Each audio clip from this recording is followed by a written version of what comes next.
Good morning and welcome to this Eucharistic celebration. This Mass is offered for the following intentions: soul of Florian Norona, soul of Annie Sanaki, soul of Josephine Bhandari, soul of Prabhakar Savala, soul of Francis Sanaki, soul of Frankie Sanaki, thanksgiving in honor of Our Lady of Velenkini, soul of Mercine John Pinto, soul of Sebastian and Angelina D'Souza, soul of Ruzai and Piedad Godard, soul of Prabha Samuel Cotta, soul of Mary Albert Lobo, soul of Ben Sebastian Rodriguez, soul of Yvonne Pereira, soul of Bridget Abel. In the name of the Father, and of the Son, and of the Holy Spirit, Amen. the grace of our Lord Jesus Christ, and the love of God, and the communion of the Holy Spirit be with you all. And with your spirit.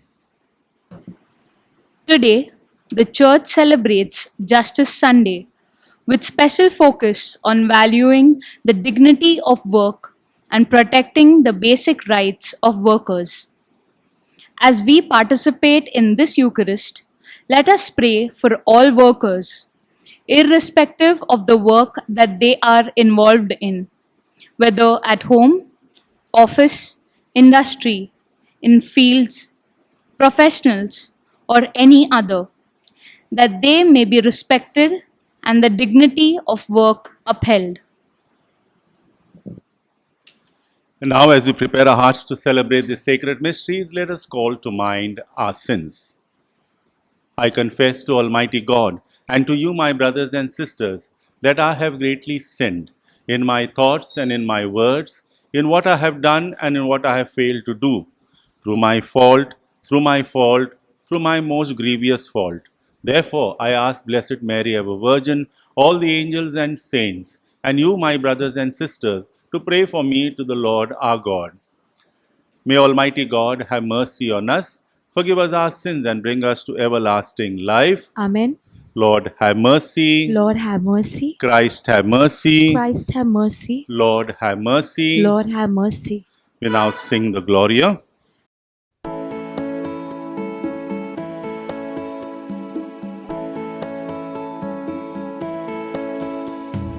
Glory, glory to God in the highest, and on earth peace to people of good will. We praise you, we bless you, we adore you, we glorify you. We give you thanks for your great glory.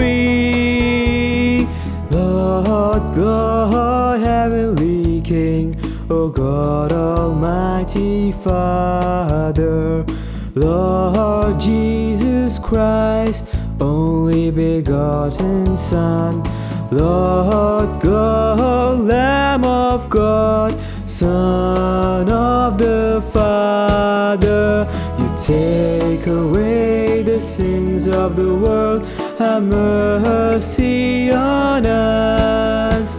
You take away the sins of the world, receive our prayer.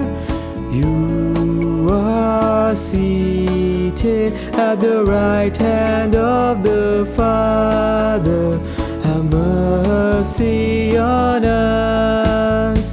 For you alone are the Holy One, you alone are the Lord, you alone are the Most High, Jesus Christ, with the Holy Spirit, in the glory of God the Father. Amen, amen, amen. Let us pray.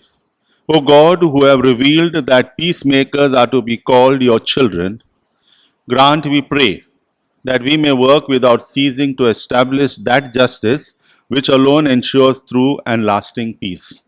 Through our Lord Jesus Christ, your Son, who lives and reigns with you in the unity of the Holy Spirit, God forever and ever. Amen. A reading from the book of Joshua. In those days, Joshua gathered all the tribes of Israel to Shechem and summoned the elders, the heads, the judges, and the officers of Israel. And they presented themselves before God. And Joshua said to all people, "If it is evil in your eyes to serve the Lord, choose this day whom you will serve, whether the gods your father served in the region beyond the river, or the gods of the Amorites in whose land you dwell. But as for me and my house, we will serve the Lord." Then the people answered, "Far be it from us that we should forsake the Lord to serve other gods. For it is the Lord our God who brought us and our fathers up from the land of Egypt, out of the house of slavery, and who did those great signs in our sight, and preserved us in all the way that we went, and among all the peoples through whom we passed. Therefore, we also will serve the Lord, for he is our God." The word of the Lord. Thanks be to God. Your responsorial psalm is, "Taste and see that the Lord is good." Kindly repeat. Taste and see that the Lord is good. "I will bless the Lord at all times. Praise of him is always in my mouth. In the Lord my soul shall make its boast. The humble shall hear and be glad." Your response. Taste and see that the Lord is good. "The Lord turns his eyes to the just, and his ears are open to their cry. The Lord turns his face against the wicked, to destroy their remembrance from the earth." Your response. Taste and see that the Lord is good. "When the just cry out, the Lord hears and rescues them in all their distress. The Lord is close to the brokenhearted. Those whose spirit is crushed, he will save."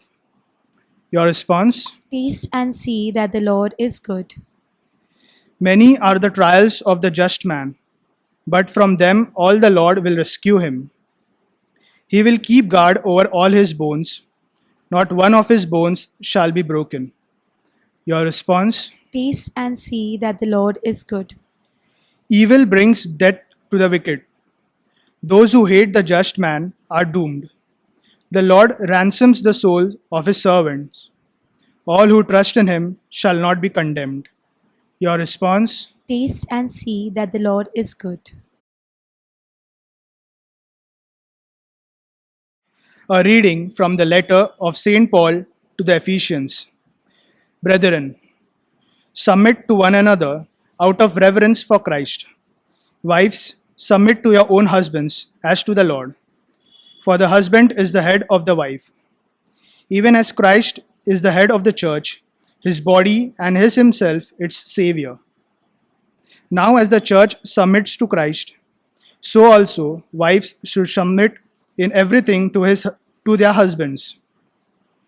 Husbands, love your wives, as Christ loved the church and gave himself up for her, that he might sanctify her, having cleansed her by the washing of water with the word, so that he might present the church to himself in splendor, without spot or wrinkle or any such thing, that she might be holy and without blemish.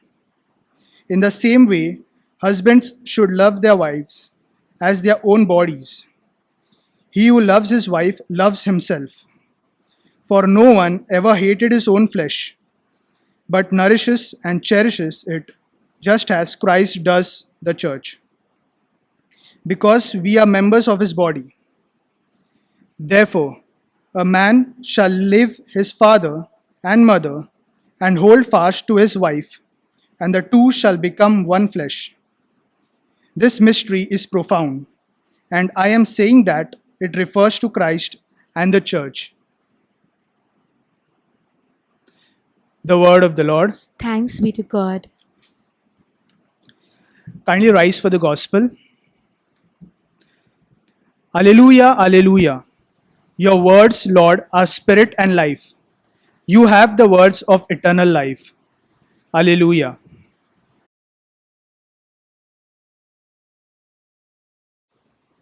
The Lord be with you. And with your spirit, A reading from the Holy Gospel according to John. glory be to you, O Lord. At that time, many of the disciples of Jesus said, "This is hard saying. Who can listen to it?" But Jesus, knowing in himself that his disciples were grumbling about this, said to them, "Do you take offense at this? Then what if you were to see the Son of Man ascending to where he was before? It is the Spirit who gives life. The flesh is no help at all. The words that I have spoken to you are spirit and life. But there are some of you who do not believe." For Jesus knew from the beginning who those were who did not believe and who it was who would betray him. And he said, "This is why I told you that no one can come to me unless it is granted him by the Father." After this, many of his disciples turned back and no longer walked with him. So Jesus said to the 12, "Do you want to go away as well?" Simon Peter answered him, "Lord, to whom shall we go? You have the words of eternal life, and we have believed and have come to know that you are the Holy One of God." The Gospel of the Lord. Praise to you, Lord Jesus Christ.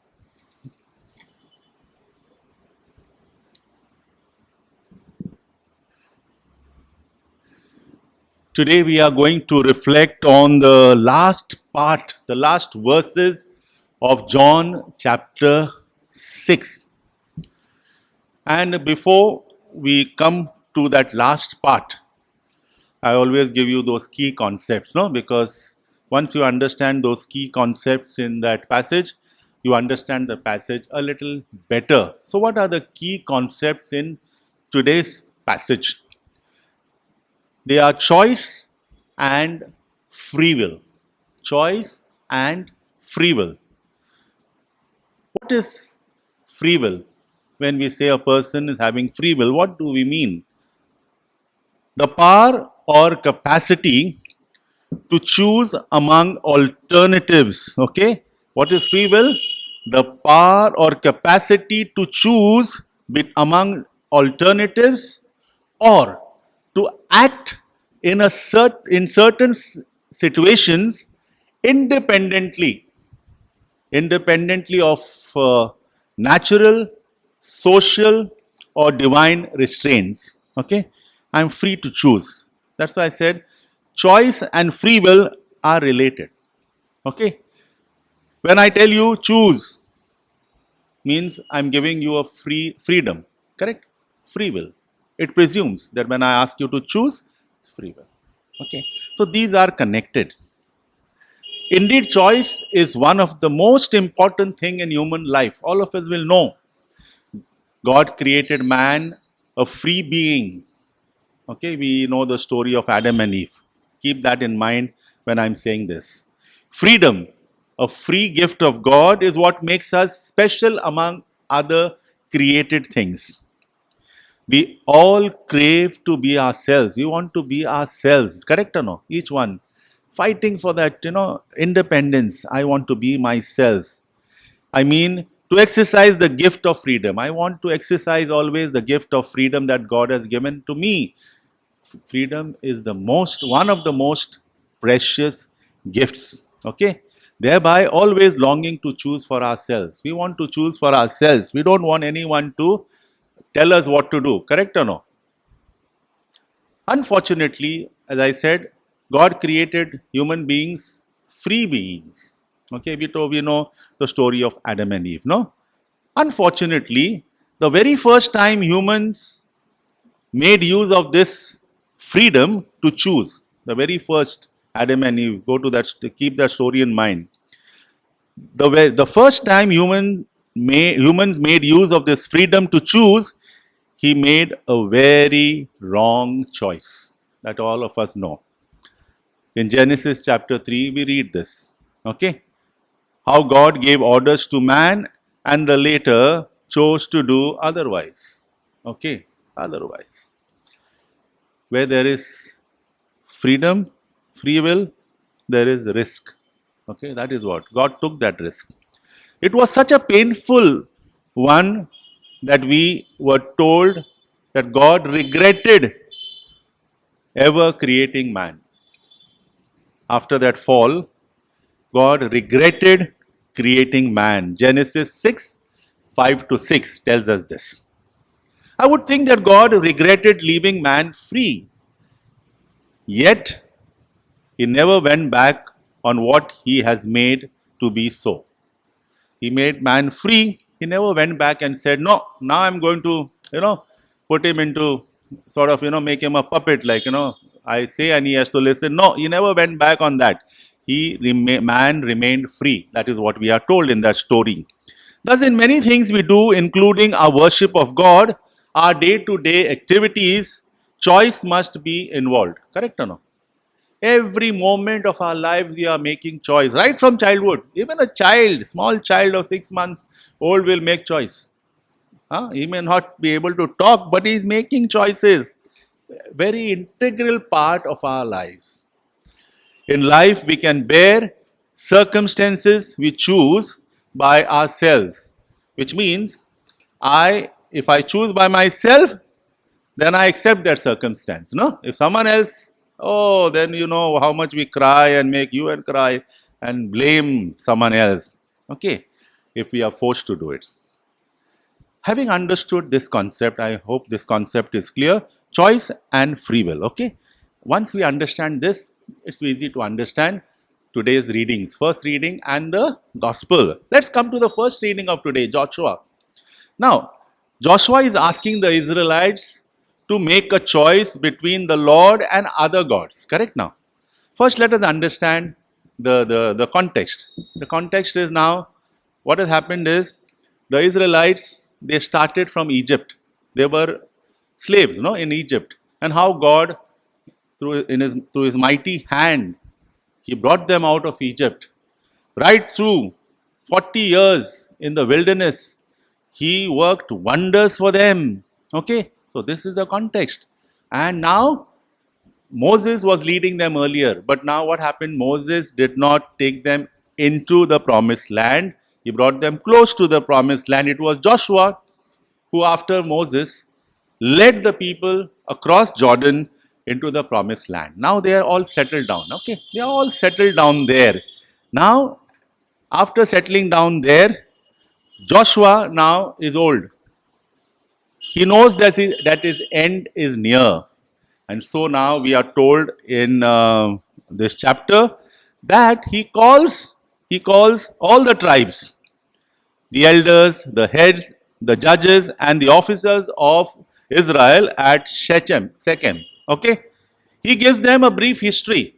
We read that chapter, it's not there in today's reading, but the entire chapter, if you take, he calls them. Okay?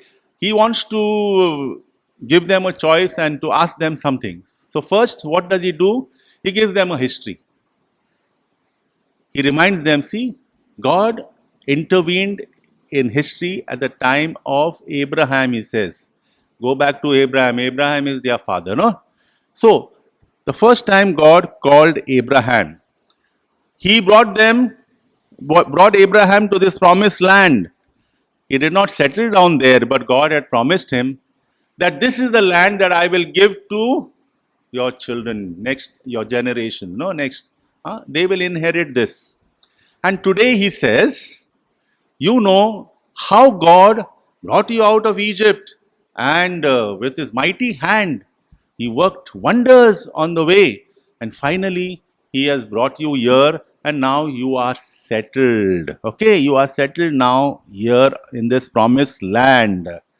Now Joshua is now telling them because he knows these people. See, when Moses, finally before in Deuteronomy, we know before he could, he could disappear from this earth, we are told that he spoke to the youngsters who are going to inherit this promised land. He calls them and he reminds them, I place before you life and death. That is how Moses does. Same thing Joshua does. He knows these people. On the way, they were grumbling all the time. All the time grumbling. Correct? And they always wanted to go back. So Joshua 24:14 to 15, I read.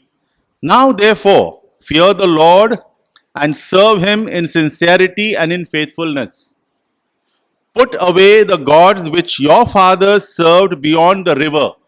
Beyond the river means they crossed the Jordan River into the promised land. So, beyond the river means beyond Jordan. What you all did, don't do here. Don't do that here. He knows that he's telling them, he knows the nature of these people, how they were all the time wanted to go back. Little trouble, little struggle, they want to go back to Egypt. So, don't do that.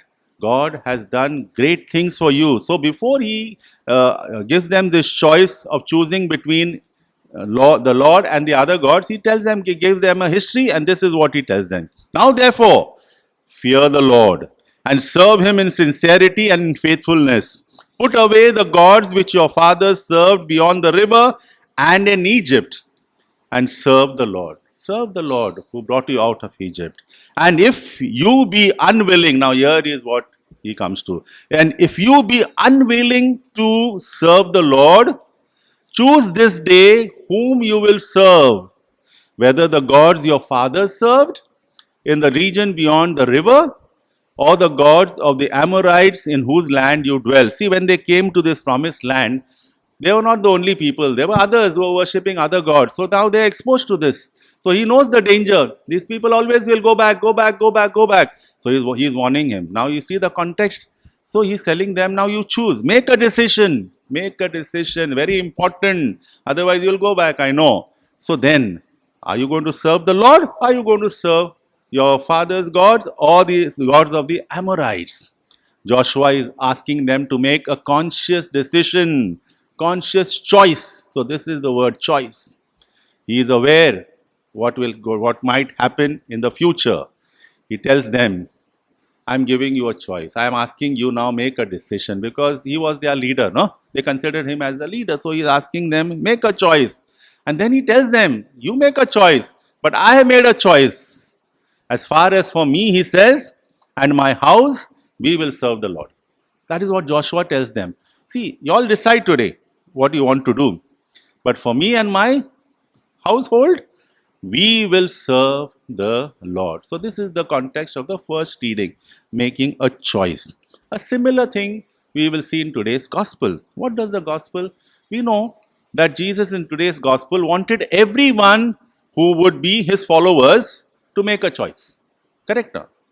Like, let it be their own decision. God is a God of freedom. He wants man to be free and freely accept him as their God. The context is, now there is a context for today's passage also. The context is we have been reflecting last 4 weeks on John chapter 6.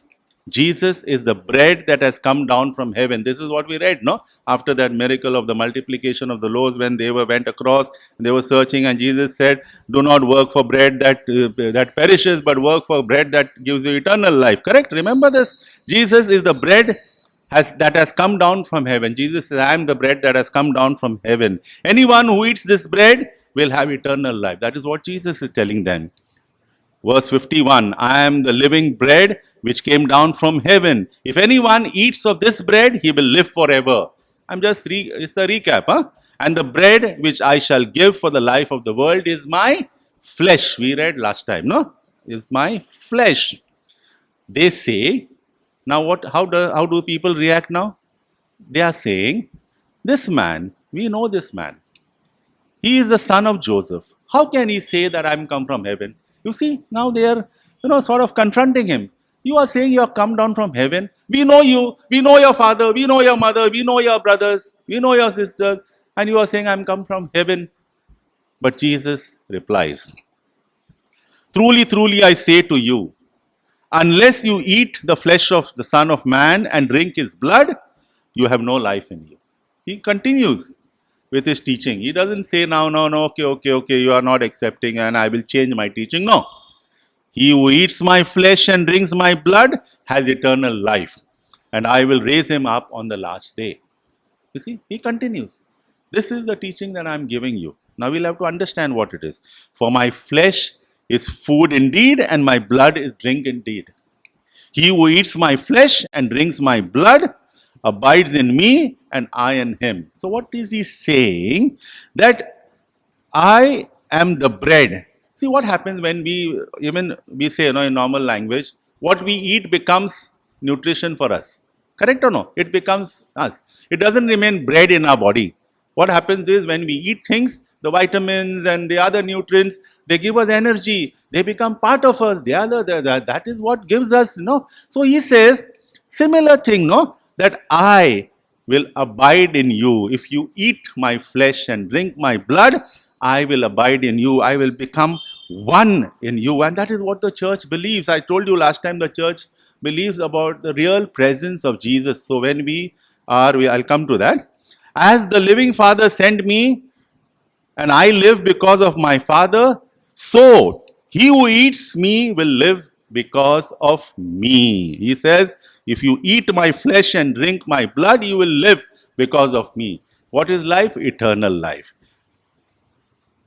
I told you the real presence is there. So my dear friends, what I am coming to now, the point is when we participate in the Eucharist, when we receive communion, we are receiving Jesus. Now you may ask, where is Jesus in this host? Correct or not? Many people, I told you last time also, many ask, where is Jesus in this? We have to believe. Because Jesus said, when they questioned him, because they said, this is cannibalism. What is Jesus saying? Eat me. No, what? You have to understand.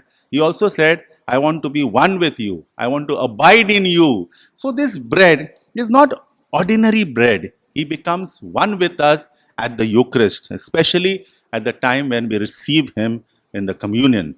After this, they did not want to believe. This man is a cannibal.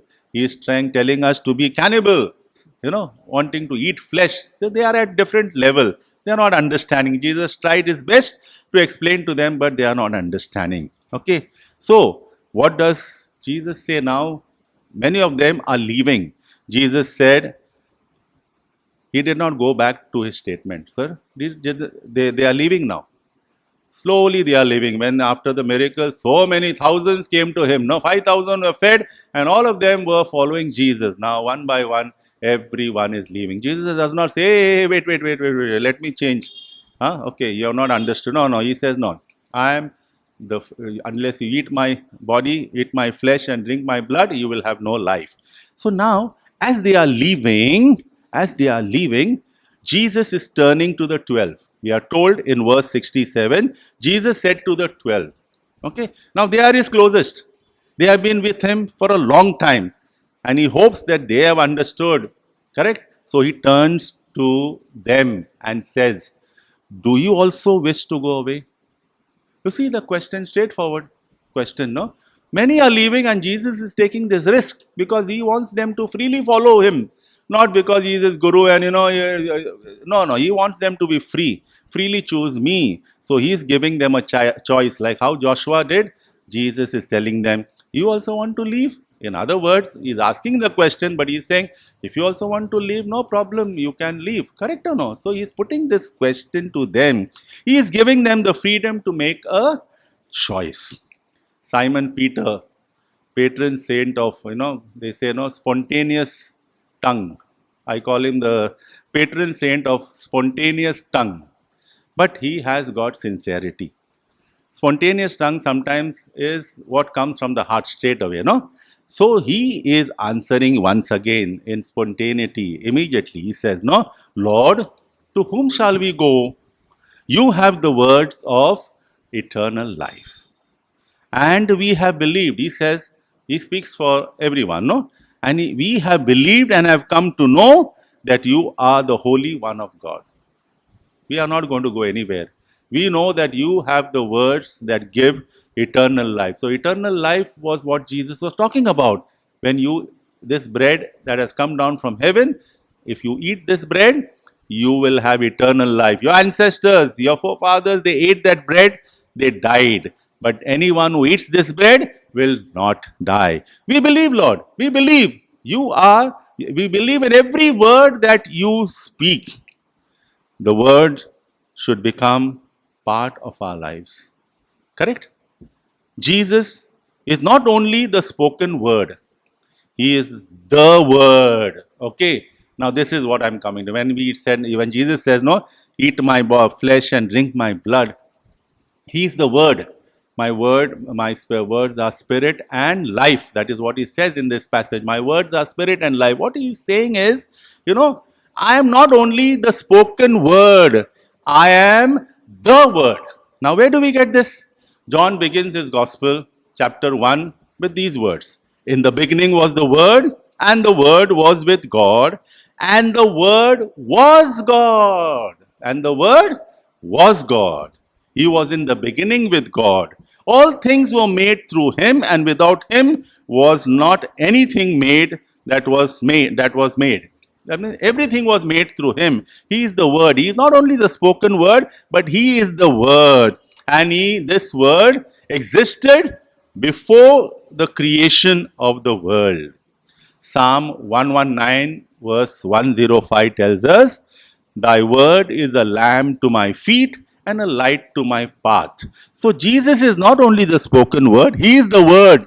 So Jesus is not only his words, but Jesus is a lamp to my feet and a light to my path. This is what we are called to believe in the Eucharist. In the Eucharist, Jesus becomes one with us. He desires to be one with us. So my dear friends, this Eucharist is not an ordinary meal.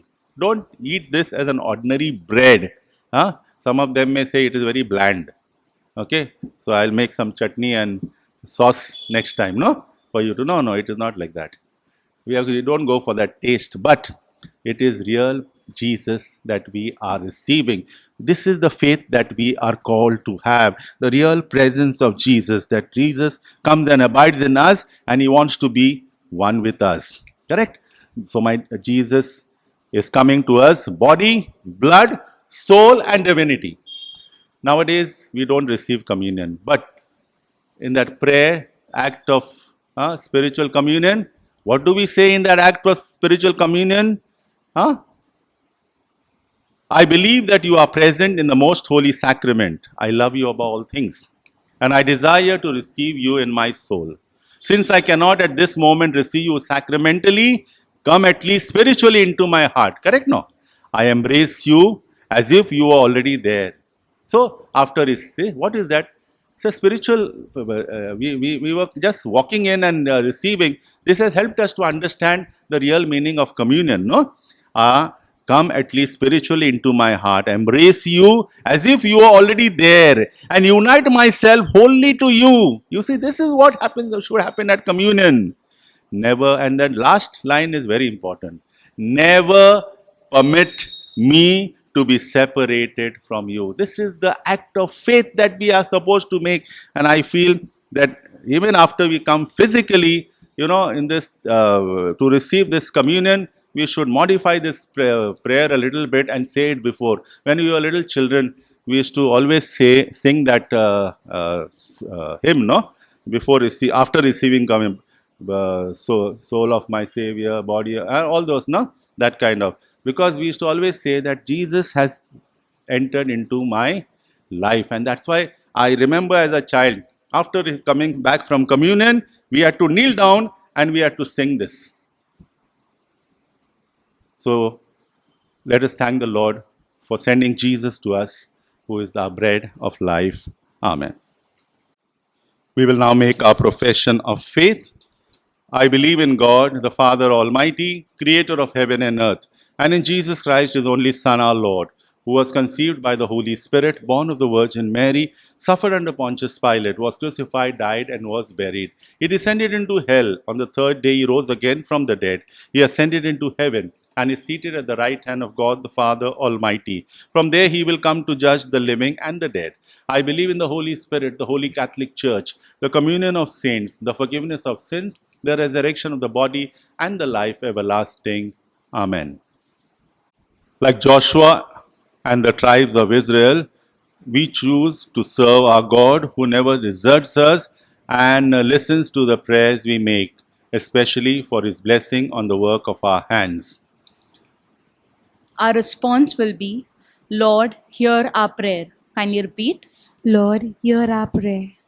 That Pope Francis and all the leaders of the Church may draw inspiration from the message of Jesus in valuing the dignity of work and protecting the rights of workers all over the world.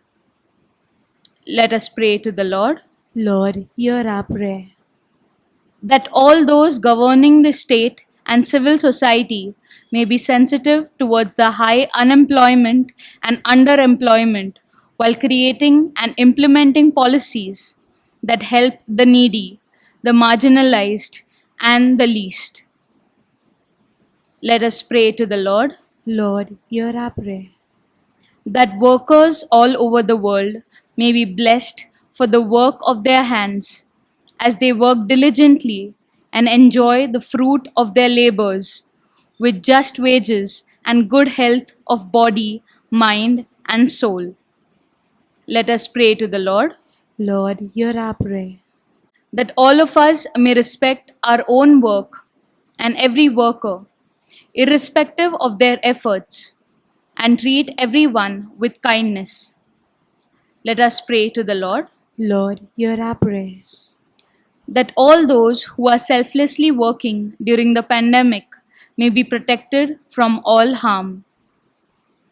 Let us pray to the Lord. Lord, hear our prayer. We now pray for our personal and community needs. We pray especially for those who are sick and in hospital.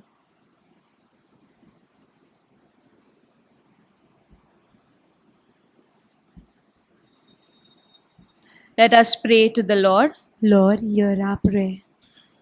God, our loving Father, you call us to be perfect like you, especially in imitating your justice. May we always follow the commandments of loving our neighbor as we love ourselves.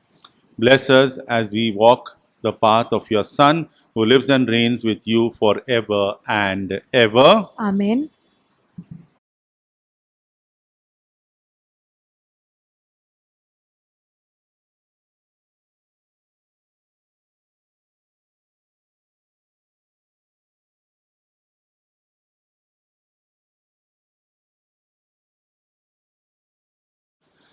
Blessed are you, Lord God of all creation, for through your goodness we have received the bread we offer you, fruit of the earth and work of human hands. It will become for us the bread of life. Blessed be God forever.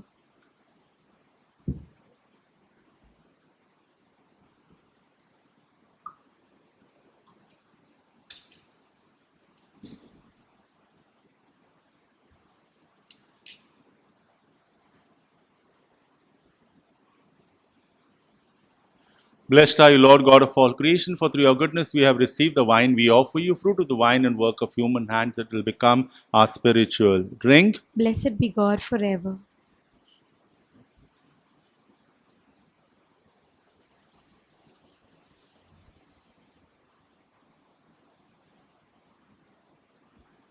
Pray, my dear brothers and sisters, that my sacrifice and yours may be acceptable to God, the Almighty Father. May the Lord accept the sacrifice at your hands for the praise and glory of his name, for our good and for the good of all his holy church. May the saving sacrifice of your Son, the King of Peace, offered under sacramental signs that signify peace and unity, strengthen, we pray, O Lord, concord among all your children. Through Christ our Lord. Amen. The Lord be with you. And with your spirit, Lift up your hearts. we lift them up to the Lord. Let us give thanks to the Lord our God. It is right and just. It is truly right and just, our duty and our salvation, always and everywhere to give you thanks, Lord, Holy Father, Almighty and Eternal God. For just as through your beloved Son you created the human race, so also through him, with great goodness, you formed it anew. And so it is right that all your creatures serve you, all the redeemed praise you, and all your saints with one heart bless you. Therefore, we too extol you with all the angels, as in joyful celebration we acclaim.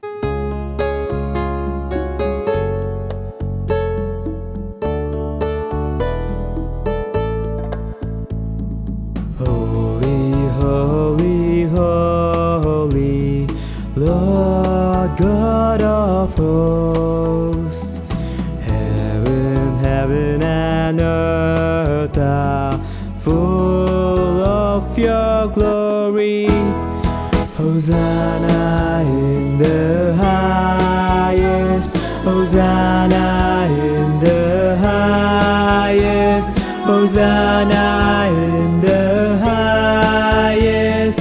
Holy is the Lord. Blessed, blessed is he who comes in the name of the Lord. Blessed, blessed is he who comes in the name of the Lord. Hosanna in the highest, Hosanna in the highest, Hosanna in the highest. Holy is the Lord.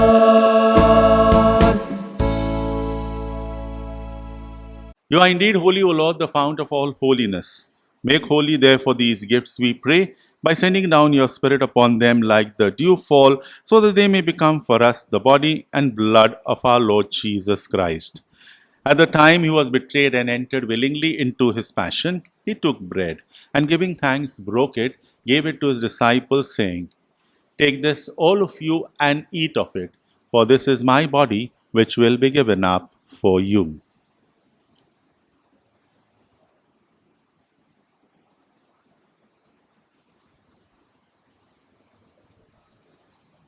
In a similar way, when supper was ended, he took the chalice, and once more giving thanks, he gave it to his disciples, saying, Take this, all of you, and drink from it, for this is the chalice of my blood, the blood of the new and eternal covenant, which will be poured out for you and for many for the forgiveness of sins. Do this in memory of me.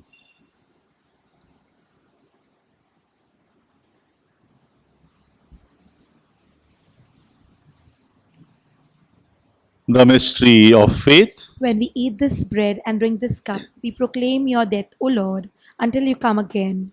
Therefore, as we celebrate the memorial of his death and resurrection, we offer you, Lord, the bread of life and the chalice of salvation, giving thanks that you have held us worthy to be in your presence and minister to you. Humbly we pray that partaking of the body and blood of Christ, we may be gathered into one by the Holy Spirit. Remember, Lord, your church spread throughout the world, and bring her to the fullness of charity, together with Francis our Pope, Oswald our Bishop, and all the clergy. Remember our brothers and sisters who have fallen asleep in the hope of the resurrection, and all who have died in your mercy. Welcome them into the light of your face. Have mercy on us all, we pray, that with the Blessed Virgin Mary, Mother of God, with Blessed Joseph, her spouse, with the blessed apostles, and all the saints who have pleased you throughout the ages, we may merit to be co-heirs to eternal life, and may praise and glorify you through your Son, Jesus Christ. Through him, and with him, and in him, O God, Almighty Father, in the unity of the Holy Spirit, all glory and honor is yours forever and ever. Amen. At the Saviour's command and formed by divine teaching, we dare to say, Our Father, who art in heaven, hallowed be thy name. Thy kingdom come, thy will be done on earth as it is in heaven. Give us this day our daily bread, and forgive us our trespasses, as we forgive those who trespass against us. And lead us not into temptation, but deliver us from all evil. Deliver us, Lord, we pray, from every evil. Graciously grant peace in our days, that by the help of your mercy we may be always free from sin and safe from all distress, as we await the blessed hope and the coming of our Saviour Jesus Christ. For the kingdom, the power, and the glory are yours, now and forever. Lord Jesus Christ, who said to your apostles, Peace I leave you, my peace I give you. Look not on our sins, but on the faith of your church, and graciously grant her peace and unity in accordance with your will, who live and reign forever and ever. Amen. The peace of the Lord be with you always. And with your spirit. Let us offer each other the sign of peace. Lamb of God, you take away the sins of the world, have mercy on us. Lamb of God, you take away the sins of the world, have mercy on us. Lamb of God, you take away the sins of the world, grant us peace. Behold the Lamb of God, behold him who takes away the sins of the world. Blessed are those called to the supper of the Lamb. Lord, I am not worthy that you should enter under my roof, but only say the word, and my soul shall be healed. The body and blood of Christ.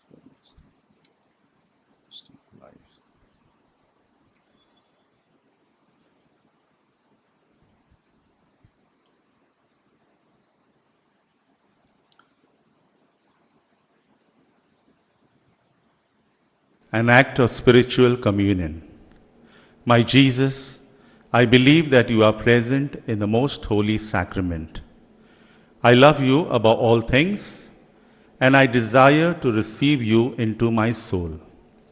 Since I cannot at this moment receive you sacramentally, come at least spiritually into my heart.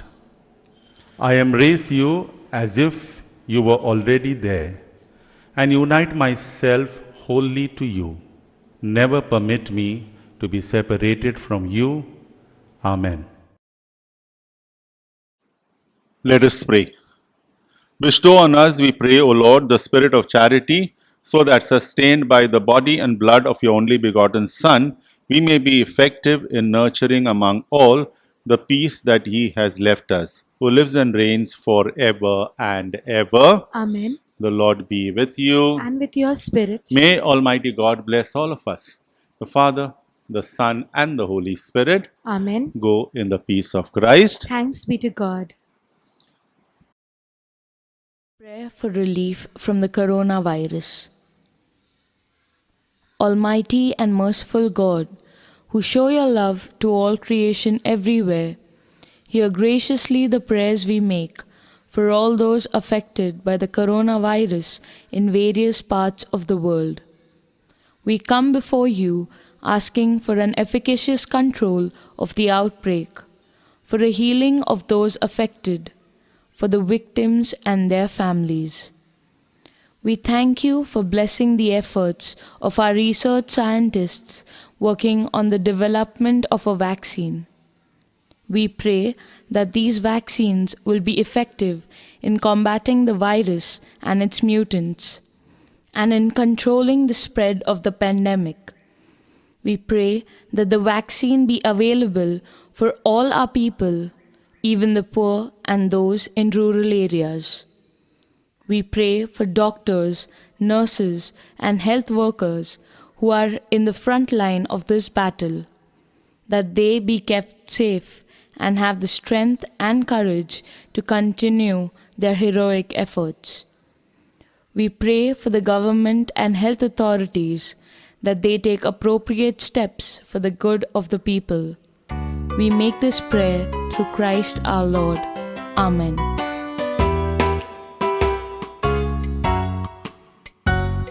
You see me hungry lying on the footpath. I need your love and care to quench my thirst. I'm looking for some decent clothes and shelter.